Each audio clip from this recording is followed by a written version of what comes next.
আমি অর্পিতা। শুরু করছি পলিটিক্স। তৃণমূল বিজেপির দ্বৈরথ বঙ্গের সীমানা পেরিয়ে এবার দেশের রাজধানীর বুকে।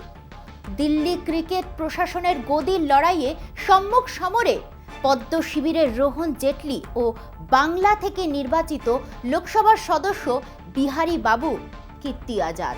প্রয়াত কেন্দ্রীয় মন্ত্রী বিজেপি নেতা অরুণ জেটলির পুত্র রোহনের বিরুদ্ধে দিল্লি ক্রিকেট অ্যাসোসিয়েশনের সভাপতি পদে প্রার্থী হতে চলেছেন প্রাক্তন ভারতীয় ক্রিকেট তারকা কীর্তি।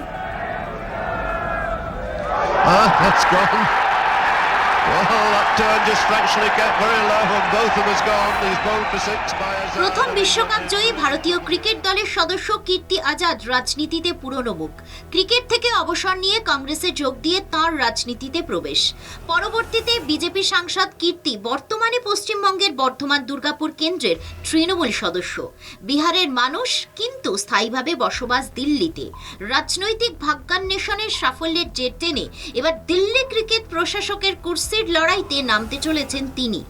দিল্লি ক্রিকেট অ্যাসোসিয়েশনের বর্তমান সভাপতি প্রাক্তন কেন্দ্রীয় মন্ত্রী অরুণ জেটলির পুত্র রোহন প্রধানমন্ত্রী নরেন্দ্র মোদীর রাজনীতিতে পরিবারবাদ নিয়ে সরব হলেও ক্রীড়া সংগঠনের ক্ষেত্রে তাতেই আস্থা বিজেপির। কেন্দ্রীয় স্বরাষ্ট্রমন্ত্রী অমিত শাহের পুত্র জয় শাহের মতোই দলের প্রয়াত নেতা অরুণ জেটলির পুত্র রোহনকেই ক্রিকেট প্রশাসনে তাদের পছন্দ। কীর্তির প্রতিদ্বন্দ্বিতা করার সিদ্ধান্ত অরুণ পুত্রের সভাপতি পদে বড়সড় চ্যালেঞ্জ। কীর্তি নিজেও জানেন প্রতিপক্ষ হিসেবে রোহন জেটলি যথেষ্ট জবরদস্ত। আগামী 19শে নভেম্বর কীর্তি আজাদ তাঁর মনোনয়ন দাখিল করবেন বলে জানিয়েছেন। ইতিমধ্যে বিদায়ী রোহন জেটলির বিরুদ্ধে প্রচারে নেমে পড়েছেন তৃণমূল সাংসদ। স্বাভাবিক কারণেই বিরোধী শিবিরের ভোটারদের কাছে প্রচারে তাঁর অগ্রাধিকার।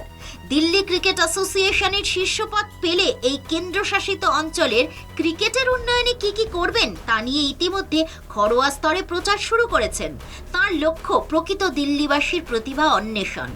রাজ্যে 9টি একাডেমি গড়ার প্রতিশ্রুতি নিয়ে এই ভোট যুদ্ধে নামতে চলেছেন প্রাক্তন বিশ্বকাপার থেকে রাজনীতির সফল কারবারি কীর্তি আজাদ। ক্রিকেটের পর প্রত্যক্ষ রাজনীতি, এবার সেই সংসদীয় রাজনীতির সাফল্যের সুবাদে ফের ক্রিকেটের ময়দানে কীর্তি। 22 গজের মধ্যে নয় প্রশাসক হিসাবে তাঁর এই অভিষেকের উদ্যোগ বস্তুত শাসক বিরোধী লড়াইতে পর্যবসিত হতে চলেছে। এই ভোটেও কি বিরোধী ভোটাররা জোট বাঁধতে পারে কিনা সেটাই দেখার। এখন সময় একটা বিরতির। ফিরছি বিরতি নিয়ে, সঙ্গে থাকুন।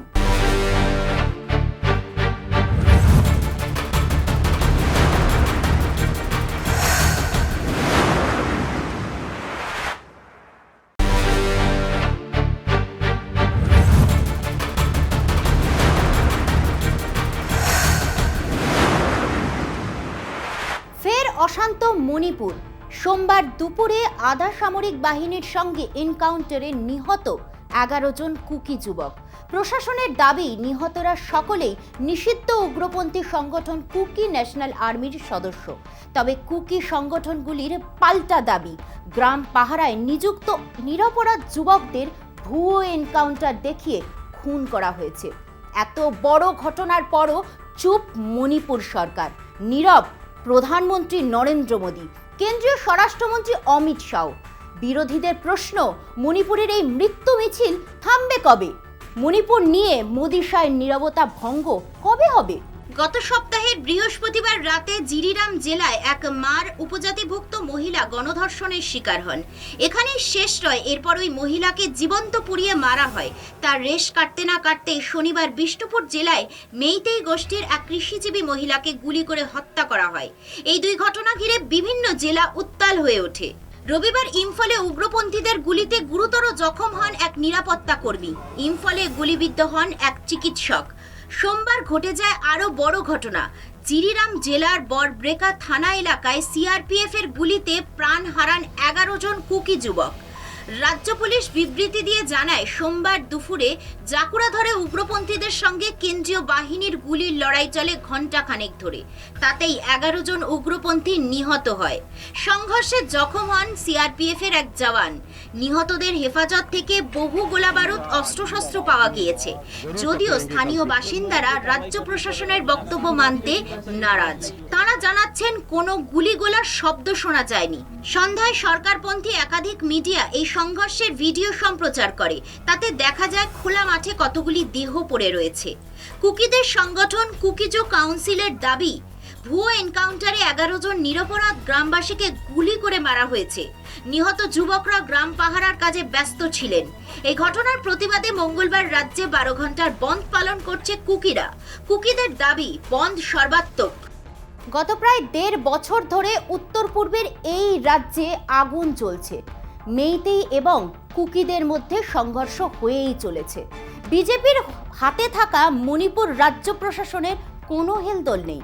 বিরোধীদের অভিযোগ, মুখ্যমন্ত্রী বীরেন্দ্র সিং হাত গুটিয়ে বসে রয়েছেন।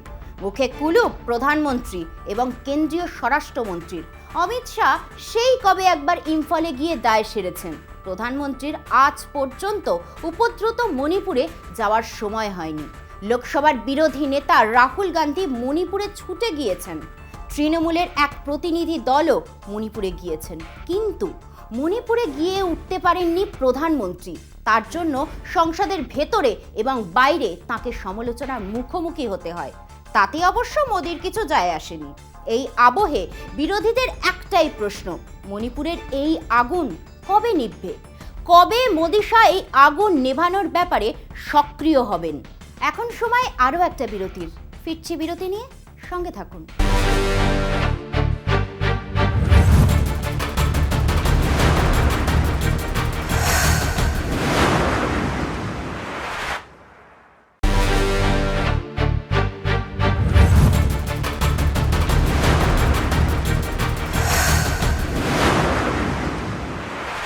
বাংলাদেশে কি ফের আরবি ভাষার আগ্রাসন? মোহাম্মদ ইউনূসের নেতৃত্বাধীন অন্তর্বর্তীকালীন সরকার স্কুল পাঠ্যে আরবি ভাষা শিক্ষা আবশ্যক করার সিদ্ধান্তে সঙ্গত কারণেই এই প্রশ্ন প্রাসঙ্গিক হয়ে পড়ল। শুধু ভাষা শিক্ষায় নয়, বাংলাদেশের স্থপতি শেখ মুজিবুর রহমান সহ বিশ্ববন্দিত মুক্তিযুদ্ধের ইতিহাসও পাঠ্য থেকে বাদ দেওয়া হচ্ছে। উর্দু আরবির গ্রাস থেকে বাংলা ভাষাকে সমর্যাদায় প্রতিষ্ঠা দিতে সাবেক পূর্ববঙ্গের অগণিত মানুষের আত্মত্যাগের সমস্ত স্মারক ইতিমধ্যেই জামাত সহ মৌলবাদীরা ধ্বংস করতে শুরু করেছে। ফলে পাকিস্তান মুক্ত স্বাধীন বাংলাদেশের মৌলিকতায় কি আজ বিপন্ন? 1952 ভাষা আন্দোলন সাবেক পূর্ব পাকিস্তানের সংখ্যাগরিষ্ঠ বাংলাভাষী মানুষের আত্মপরিচয়ের আন্দোলন গড়ে উঠেছিল মাতৃভাষার মর্যাদা রক্ষাকে কেন্দ্র করে। বাংলা বর্ণমালার জন্য আক্ষরিক অর্থেই প্রাণপণ লড়াই চালিয়েছিলেন ওপার বাংলার জনতা। সেই আন্দোলনের জেরেই প্রায় 2 দশক পর 1971 সালে স্বাধীন বঙ্গভূমি হিসাবে জন্ম নেয় বাংলাদেশ। পাকিস্তান দ্বিখণ্ডিত হয়ে নতুন স্বাধীন রাষ্ট্রের আত্মপ্রকাশে পাকিস্তানি খান সেনাও তাদের মদতপুষ্ট মৌলবাদী রাজাকার বাহিনীর সঙ্গে মুক্তিযোদ্ধাদের লড়াইয়ের নেতৃত্বে ছিলেন শেখ মুজিবুর রহমান। প্রতিবেশী রাষ্ট্র হিসাবে ভারত মুক্তিযোদ্ধাদের পাশে পাওয়ায় পৃথক রাষ্ট্র প্রতিষ্ঠার উজ্জ্বল ইতিহাস গড়েছিলেন মুজিব। জাতির জনক হিসাবে বঙ্গবন্ধু নামে গোটা বিশ্বের কাছে পরিচিতি পেয়েছিলেন মুজিবুর রহমান। শুধু ভাষার আগ্রাসন নয়, আরবি ভাষার মাধ্যমে ইসলামী মৌলবাদের মোকাবিলা করেই নতুন বাংলাদেশ গঠিত হয়েছিল। সেই দেশেই এবার ফের আরবিকে রাষ্ট্রীয় প্রতিষ্ঠা দিতে তৎপর হয়েছে মোহাম্মদ ইউনূসের নেতৃত্বে চলা অন্তর্বর্তী সরকার। ইউনূসের নেতৃত্বাধীন বাংলাদেশ প্রশাসন ক্ষমতায় বসেই জাতীয় শিক্ষাক্রম ও পাঠ্যপুস্তক বোর্ড বা এনসিটিবিকে নির্দেশ দেয় পাঠ্যসূচিকে জুলাই অভ্যুত্থানের চেতনা অনুযায়ী সংস্কার করতে হবে।